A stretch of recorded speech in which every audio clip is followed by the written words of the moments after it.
सर्वप्रथम महाकारुणिक सम्यक संबुद्ध को तिरवार वंदन करते हुए तदोपरांत परम पूज्य बोधसत्व बाबा साहब डॉक्टर भीमराव अंबेडकर जी के प्रति कृतज्ञता का भाव प्रकट करते हुए तदोपरांत श्रद्धावान उपासक श्रद्धावान उपासिकाओं बच्चों आप सभी के प्रति मंगल मैत्री की भावना प्रकट करते हुए आज वर्षावास के पावन पुण्य अवसर पर भगवान बुद्ध द्वारा उपदेशित त्रिपिटक में से जो पांचवा निकाय उद्दक निकाय का जो ग्रंथ है उस उद्दक निकाय के ग्रंथ की दूसरा भाग जो धम्मपद उसका वाचन अभी वर्षा काल में चल रहा है। वर्षा काल में वाचन में जो धम्मपद का दूसरा वर्ग है अप्रमाद वर्ग का अभी वाचन हो रहा है। अप्रमाद वर्ग की प्रथम 3 गाथाओं का वाचन करते हुए आज उनकी देशना का 6वां दिन है। 6वें दिन वही 3 गाथाएं जो निरंतर सामावती वस्तु की कहानी है 3 गाथाओं के माध्यम से भगवान ने बताया है। 3 गाथाएं इस प्रकार हैं। अपमादो अमतं पदं पमादो मच्चनो पदं अपमत्ता न मियन्ति एपमत्ता यथा मता। भगवान बुद्ध कहते हैं पहली गाथा में अप्रमाद अमृत का पद होता है, प्रमाद मृत्यु का पद है। प्रमाद न करने वाले मरते नहीं हैं और प्रमादी जीवन जीने वाले मरे हुए के समान होते हैं। दूसरी गाथा में भगवान बुद्ध कहते हैं एतं विशेषतो यत्वा अपमादंबि पंडिता अपमादे प्रमोदन्ति आर्यानं गोचरे रता। इस गाथा का अर्थ है पंडित जन बुद्धिमान लोग इस अप्रमाद को विशेष रूप से जानकर अप्रमाद में ही आनंद का अनुभव करते हैं तथा आनंद अप्रमाद में आनंद करते हुए भगवान द्वारा उपदेशित ज्ञान साधना में लगे रहते हैं। तीसरी गाथा है ते जायनो सातिका निश्चंग दल पर कमा फुंसित धीराय निब्बानं योगक्षेमं अनुत्तरं। भगवान बुद्ध कहते हैं जो साधक निरंतर ध्यान साधना में अप्रमाद भाव से लगे रहते हैं और ऐसे जो धैर्यशाली लोग हैं जो निरंतर अप्रमाद के भाव से साधना करते रहते हैं वह कल्याण स्वरूप निर्वाण का साक्षात्कार कर लेते हैं। तो भगवान बुद्ध की ये 3 गाथाएं अप्रमाद के लेकर कही हैं। इसी संबंध में सामावत की कहानी का यहाँ देशना हो रही है। पहले दिन की देशना में जो 2 राजा मित्र थे उनके सन्यासी बनने में और उसके बाद राजा उदयन की उत्पत्ति के बारे में थी। दूसरे जो 2 दिन की देशना थी वो घोषक नगर सेठ था राजा उदयन का, उसके बारे में देशना थी। तीसरे में जो उनके संबंधित जो लोग थे सामावती बासल दत्ता इनकी उत्पत्ति के बारे में देशना 3-4 दिन में हुई और 5वें और 6ठे दिन में आज के में जो देशना है वो मागंडिया को लेकर चल रही है। तो मागंडिया जो मागंडी ब्राह्मण की पुत्री थी उसे अपनी सुंदरता पर बहुत अभिमान था और इसी कारण से जब उनके ब्राह्मण माता पिता उनके उचित वर वधू वर नहीं देख पाए, भगवान को देखा, भगवान को देखकर उन्हें लगा कि यही हमारे बेटी के अनुरूप है। तो भगवान ने उसे ठुकरा दिया यह कहकर कि यह मलमूत्र का घर है, इसे मैं पैर की उंगली से भी छूना पसंद नहीं करता। इतना भगवान ने कहा था।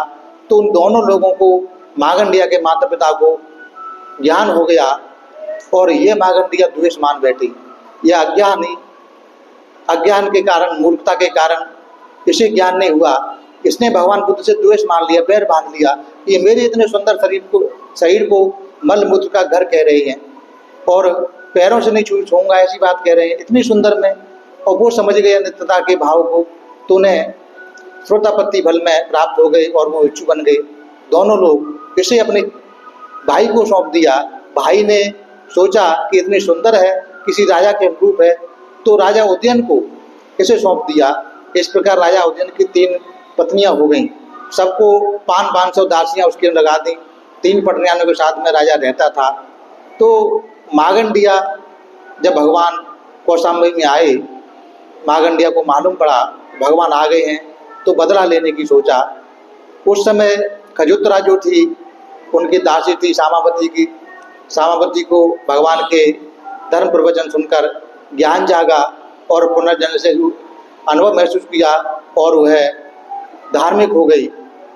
उसने दासी का जो पद था, पहले चोरी करती थी, सत्य बता दिया तो भगवान बुद्ध की देशना सुनाने लगी, तो उसे अग्रमार्ग मानने लगे। तो उसने सामावती आदि ने भगवान के दर्शन के लिए उपाय बताया, पूछा तो खजुत्रा ने बता दिया कि अपने दीवालों में छेद कर लो। उन्होंने ऐसा किया। मांगंडिया को मालूम पड़ा तो राजा से शिकायत की। राजा ने कुछ नहीं किया। बार बार कहने पर राजा ने देखा तो राजा ने वो छिद्र बंद करा दिए और ऊपर में झरोखे बनवा दिए। इस प्रकार वह उनका कुछ बिगाड़ नहीं सकी। मांगंडिया जब उनका कुछ नहीं बिगाड़ सकी तो उसने क्या किया, कुछ लोगों को, जो मूर्ख लोग थे, उनको पैसे देकर लगा दिया भगवान बुद्ध के पीछे कि इनका अपमान कराऊंगी। लोगों को गाली, भगवान बुद्ध संघ के साथ जब जाते तो लोग उन्हें तमाम बुरी प्रकार की गालियाँ वालियाँ देते, उल्टी सीधी बातें करते। आनंद बोले कि भगवान, यहाँ के लोग धूर्त हैं, मूर्ख हैं, पागल हैं, दुष्ट हैं, कहीं दूसरी जगह चलें। तो भगवान कहते हैं कहाँ चलेंगे, कि कहीं दूसरी जगह, वहाँ ऐसे लोग मिलेंगे तो क्या करेंगे, वहाँ से भी दूसरी जगह चलेंगे। अगर वहाँ भी ऐसे लोग मिलेंगे तो क्या करेंगे, तो वहाँ से भी दूसरी जगह। आनंद, ऐसा ठीक नहीं है, ऐसा ठीक नहीं है। तब भगवान ने तीन गाथाएं कही थी, वो इस प्रकार थी। अहं नागो च संगामे चापतो पतितं सरे अतिवाक्यं तिकृष्टम दुस्शीलो ही भवजनो। भगवान बुद्ध ने यह पहली गाथा कही कि जैसे हाथी किसी संग्राम में धनुष से निकले बाणों को सहन करता है, वैसे ही दुष्शीलों द्वारा कहे गए दुर्वचनों को सहन करूंगा, क्योंकि संसार में ऐसे दुष्शील ही अधिक हैं। ये पहली गाथा का भगवान ने अर्थ बताया। दूसरी गाथा थी दंतं नयंती समितं दंतं राजा विरुहति दंतो सेठो मनुष्येषु योति वाक्यं तितिक्षति। भगवान बुद्ध कहते हैं राजा लोग शिक्षित हाथी को ही युद्ध में ले जाते हैं, राजा सुशिक्षित हाथी पर ही सवारी करते हैं। अतः जो शिक्षित पुरुष ही लोक में श्रेष्ठ कहलाते हैं। जो दुष्ट पुरुषों द्वारा जो प्रयुक्त वाणी है उसको सहन कर सके, यह शिक्षित लोगों का काम है, धार्मिक लोगों का काम है। जैसे राजा शिक्षित हाथी पर सवारी करता है, ऐसे ही शिक्षित लोगों का अपने आप को इस प्रकार बनाना चाहिए, कटु वचनों को सहन कर सके।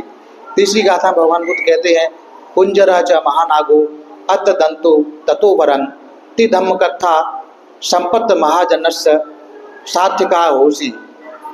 भगवान बुद्ध कहते हैं कोई सुशिक्षित खच्चर सिंधु देश के श्रेष्ठ घोड़े तथा बड़े हाथी ही श्रेष्ठ कहलाते, परंतु जिस पुरुष ने अपनी इंद्रियों पर पूरी तरह से विजय पा ली हो वह सभी से श्रेष्ठ कहलाता है। तो अपनी इंद्रियों पर विजय पाने वाला सर्वश्रेष्ठ होता है। इसलिए आनंद, हम लोग सर्वश्रेष्ठता के पद पर चलने वाले हैं, तो ऐसे लोगों को हमें सहन करना पड़ेगा। इस प्रकार भगवान बुद्ध ने ये धर्म गाथाएं कही, तो वहाँ पर जो श्रद्धालु जन थे उनके अंदर धर्म संवेग पैदा हुआ। यूँ धम्म देशना कर भगवान ने आनंद से फिर कहा आनंद तुम चिंता ना करो, यह जो विवाद है 1 सप्ताह में ही समाप्त हो जाएंगे, क्योंकि बुद्धों के व्रत उठाए गए कोई भी विवाद 1 सप्ताह से अधिक नहीं चल पाते। मांगंडिया रानी नागरिकों द्वारा भगवान को गाली गलौज कहलाकर उन्हें कौशाम्बी से चले जाने के लिए बाध्य न कर पाई। तब उसने यह सोचते हुए कि अब क्या करूं, यह महल की 500 स्त्रियां भगवान की प्रबल उपासका हैं, तो क्यों ना पहले इनको ही संकट में डाल दिया जाए। फिर एक दिन राजा सुरापान स्थान पर बैठे हुए थे। मांगंडिया ने अपने चाचा को संदेश भेजा कि मुझे 8 जीवित तथा 8 मरे मुर्गों की आवश्यकता है। इन्हें लेकर महल पर आकर सीढ़ियों के नीचे खड़े होकर ही अपने आने की सूचना देकर अंदर आइए। यह आज्ञा मिलने पर ही अंदर आए बिना ही पहले 8 जीवित मुर्गे भेजना, फिर 8 मृग। इस तरह उसने अपने चाचा को इस कार्य के लिए उकसाया। चाचा मांगंडिया ने आकर अपना आना राजा को सूचित किया। राजा के द्वारा अंदर आओ कहे जाने पर उसने कह दिया कि मैं राजा की मद्यपान भूमि में नहीं जाऊंगा। तब रानी ने किसी दासी से कहा कि मेरे चाचा के पास जाओ। दासी चाचा के पास गई तथा उसके दिए 8 जीवित मुर्गे ले आई। उन्हें लाकर उसने राजा से कहा कि महाराज, यह उस चाचा ने, मांगंडिया के चाचा ने, पुरोहित ने यह भेंट भेजी है। राजा बोले, तो यह तो बहुत अच्छा खाने का पदार्थ है, शराबपान के बाद खाई जाने वाली यह बहुत अच्छी खाद्य पदार्थ है, आया है, इसे कौन पकाए? मांगंडिया ने कहा कि महाराज, सामावती आदि 500 स्त्रियां बेकार बैठी हैं, उनके पास भेज दीजिए, ये वे बनाकर लाएंगी। राजा ने किसी नौकर से कहा कि जाओ उन्हें सामावती आदि को देकर आओ, कहना कि वे किसी अन्य को यह कार्य न सौंपकर स्वयं अपने हाथों से मारकर इन्हें पकाकर भिजवाएं। नौकर ने कहा ठीक है महाराज, कहकर सामावती के पास जाकर राजा का आदेश सुनाया। परंतु सामावती ने कहा कि हम ऐसा नहीं करेंगे, कहकर नौकर को वापस लौटा दिया। नौकर ने आकर राजा को सारी बात बता दी। सामावती ने जीवित पक्षियों को मारने की मना कर दिया कि हम हिंसा नहीं करेंगे। तब मांगंडिया ने कहा कि देख लिया महाराज, मुर्गे पकाकर उन्होंने नहीं भेजे, अब आपको उनकी हिंसा न करने की बात भी समझ में आ जाएगी। यही मुर्गे पुनः भेजिए और कहलवाइए कि इन्हें पकाकर श्रवण गौतम को भेजो, तब वे अवश्य ऐसा करेंगे। राजा ने वैसा ही कहकर सामावती के पास उन जीवित मुर्गों को पुनः भेजा। नौकर ने उन्हें लेकर सामावती के पास जाने का नाटक करते हुए लौटकर उन जीवित मुर्गों को पुरोहित को देकर उनके बदले मरे मुर्गों को लेकर उन्हें सामावती के पास ले गया और कहा कि महाराज ने कहा है इन्हें पकाकर भगवान बुद्ध गौतम के पास भेज दो। दासियों ने वे जो मरे मुर्गे नौकर से लेकर कहा, स्वामी लाओ, यही तो हमारा कार्य है। यूँ कहकर आगे बढ़कर उन मुर्गों को ले लिया और उन्हें पकाया। मांगंडिया ने कहा, देखो महाराज, वे लोग आपके लिए कुछ नहीं करेंगे, फिर भी आप मेरी बात पर विश्वास नहीं करते। वे उनका महल के बाहर किसी से संपर्क है। राजा ने उसकी बात सुनकर भी राजा चुप रहा। मांगंडिया ने फिर विचार किया, अब क्या करूं? मांगंडिया ने नाटक खेला कि 8 मुर्गे जीवित मंगाए, 8 मरे। तो जब जीवित मुर्गे मंगाए और राजा किसे कहलवाया कि पकाओ, सामावती आदि दासियों ने कह दिया कि हम हिंसा नहीं करेंगे। इस प्रकार राजा को उन्होंने कह दिया कि हम हिंसा नहीं करेंगे, शीलवान हैं। फिर दोबारा उसने कहा देखो अभी ये पकाएंगे, और उन्होंने वो 8 मुर्गे भेजे कि इसे पुनः देकर आओ। तो जो मरे हुए मुर्गे थे उनको भेजा, तो उन्होंने उनको पकाया, जीवित को नहीं पकाया, मरे हुए को पकाया। तो पकाने पर वो मांगंडिया उनके कान भर दिया राजा के, देखो आपके लिए नहीं पकाया, उनके लिए पकाया, तो मरे हुए की पकाया इसलिए। तो राजा ने फिर भी उसका विश्वास नहीं किया। तब उसने दूसरे पास सोचने लगी। तब राजा ने कुछ निश्चय किया कि वह सामावती, बासुल दत्ता एवं मांगंडिया तीनों रानियों के महल में क्रमशः एक सप्ताह रहने लगा। ऐसा तब राजा ने निश्चय किया। पहले तीनों के साथ में रहता था, फिर बोला कि ऐसा में आपस में द्वेष बढ़ रहा है, तो अलग अलग 3 महलों में 3 रानियों को रखा। एक सप्ताह उनके पास रहने लगा। इसी बीच में जब मांगंडिया को ज्ञात हुआ कि राजा कल या परसों सामावती के महल में जाएंगे, तो उसने अपने चाचा को सूचित किया कि वह किसी सपेरे से एक ऐसा सांप लेकर आए जिसके जहर के दांत निकाल दिए गए हों। चाचा ने वैसा ही किया। राजा जहाँ कहीं भी जाते थे अपनी हस्तकांत वीणा को लेकर साथ ही जाते थे। उस वीणा के गुम्ब में एक छेद था। मांगंडिया ने उस सर्प को उस छिद्र के सहारे वीणा में डाल दिया। तब छिद्र को पुष्पमाला के एक गोले से बंद कर दिया। यूँ सांप 2-3 दिन तक उस वीणा में ही बंद रहा। तीसरे दिन मागंडिया ने राजा से पूछा कि अब महाराज किसके महल में पधारेंगे? तो बोले सामावती के। यह सुनकर मागंडिया ने कहा कि महाराज आज मैंने एक बहुत ही बुरा सपना देखा है, आज आपको वहाँ नहीं जाना चाहिए। राजा द्वारा बोले कि नहीं हम तो जाएंगे ही। यह कहे जाने पर उसने राजा को 3 बार वहाँ जाने से रोकना चाहा। राजा के न मानने पर वो बोली कि ठीक है महाराज, तो मैं भी आपके साथ चलूँगी।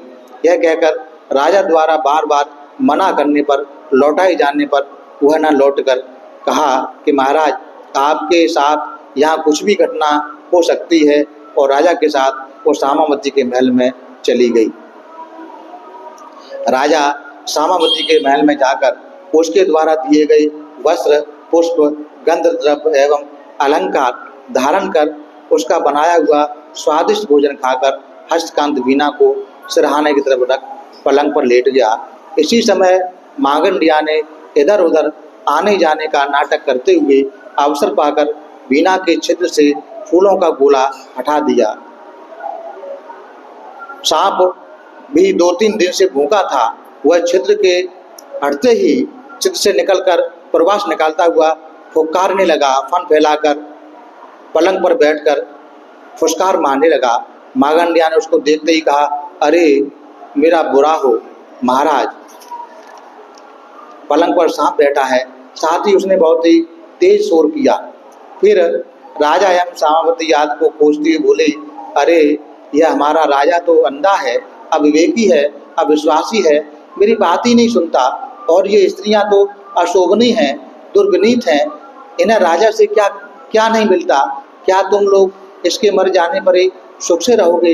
इसके जीवित रहने पर तुम्हें क्या कष्ट हो रहा है? आज ही मैंने एक बुरा स्वप्न देखा था महाराज, उसके कारण मैंने आपको रोका भी था सामावती के महल में न जाओ, परंतु आपने मेरी बात मानते ही नहीं हो। राजा को सांप देखकर लगा, उसने ऐसा कान भर दिए तो सोचा। सामावती बोला, सामावती पापनी है, मैंने इसके पाप कर्मों का संकेत करने वाली इस मागंडिया का विश्वास नहीं किया। इससे पहले इसने बाहर के संपर्क लोगों से साधा, अपने महल में स्थान स्थान पर छेद बनाए, फिर इसने मेरे भेजे हुए मुर्गों को नहीं पकाया, और भगवान को वह मुर्गे पका कर दिए, मेरे लिए नहीं पकाया। आज मेरे पलंग पर सांप छोड़ दिया। इस प्रकार वह सामावती के प्रति भयंकर क्रोध से जल उठा। मागंडिया के कहने पर उसका जो नाटक था वो सफल हुआ। सामावती ने भी अपने अधीन स्त्रियों को यह धर्म अनुशासन किया कि महिलाओं, हमारी रक्षा का अब कोई अन्य उपाय नहीं है। रानी एवं राजा पर अपने समान ही मैत्री भाव रखना, किसी भी प्रकार से इन पर क्रोध नहीं करना। तब क्रुद्ध राजा ने सहज शक्ति वाला जो शंख निर्मित धनुष उठाकर उस पर डोरी चढ़ाकर विष युक्त औषध लगा हुआ तीर सामावती को बीच में कर सब स्त्रियों को क्रम से खड़ाकर सामावती की छाती पर वह बाण मारा, परंतु वह बाण उसके मैत्री भाव के प्रभाव से वापस लौटकर जिस वेग से गया था उसी वेग से राजा के हृदय के पास आकर रुका। राजा सोचने लगा, अरे मेरे द्वारा छोड़ा गया बाण तो पत्थर को भी फोड़कर चला जाता है। आकाश में विरोध करने की शक्ति नहीं है, परंतु यह बाण तो पुनः लौटकर मेरे हृदय की तरफ आ रहा है। यह निःशत्व निर्जीव बाण भी इस सामावती की शक्ति को जानता है। मैं ही हूँ, मैं मनुष्य होकर भी इसकी शक्ति को नहीं पहचान पाया। यूँ कहकर उसने धनुष को एक तरफ फेंककर हाथ जोड़कर सामावती के चरणों के पास बैठकर यह स्तुति कही कि मैं मामं त्वं शरणं गच्छन् यमहं शरणं गता ऐस बुद्धो महाराज ऐस बुद्धो अनुत्तरो शरणं गच्छन् तं चंगते में शरणं भवाति। मैं भ्रांत हो चुका हूँ, बहुत अधिक भ्रांत हो चुका हूँ, भ्रांति में पड़ा हूँ, मुझे सभी दिशाओं में कुछ भी नहीं सूझ रहा है। हे सामावती, आप मेरी रक्षा कीजिए, आप मेरी शरण स्थल होइए। राजा की यह बात सामावती ने राजा की यह बात सुनकर बोले, ठीक है महाराज, परंतु आप मेरी शरण में न आइए। यह न कहिए कि मैं जिसकी शरण में गई हूँ आप भी उसी शरण में जाइए। यह कहकर उस सम्यक समुद्र की उपासका सामावती ने यह गाथा कही। ऐसे भूयो वह गादही वाले कही थी कि आप मेरी आप तो मैं जिसकी शरण में हूँ उसकी शरण में जाइए, उन्हीं के साथ शरण में आप भी जाइए महाराज। ऐसी एकमात्र शरण स्थल है वो भगवान बुद्ध की है। बुद्ध लोक में अद्वितीय हैं, अतः आप उन्हीं की शरण में जाइए, तब मेरी शरण तो आपको स्वयं ही मिल जाएगी। राजा ने उसके वचन सुनकर बोले, अब तो मैं भी अपेक्षाकृत पहले से अधिक भयभीत हूँ। यह कहते हुए वही गाथा कहलाई। तब सामावती ने फिर उनको कहा कि महाराज भगवान की शरण जाइए, मेरी शरण में अपने आप पहुंच जाएंगे। इस प्रकार 3 बार बोला। सामावती ने भी राजा को पहले की तरह अपने शरण का रोक की। तो मैं तुम्हारी शरण में जाता हूँ, तो मैं तुम्हारी शरण में भी जाता हूँ, भगवान बुद्ध की शरण में भी जाता हूँ, और तुम्हें एक यथेष्ट इच्छा पर भी देता हूँ। राजा ने यह कहा। सामावती ने कहा कि ठीक है महाराज, समय आने पर वह वर भी मैं ले लूँगी।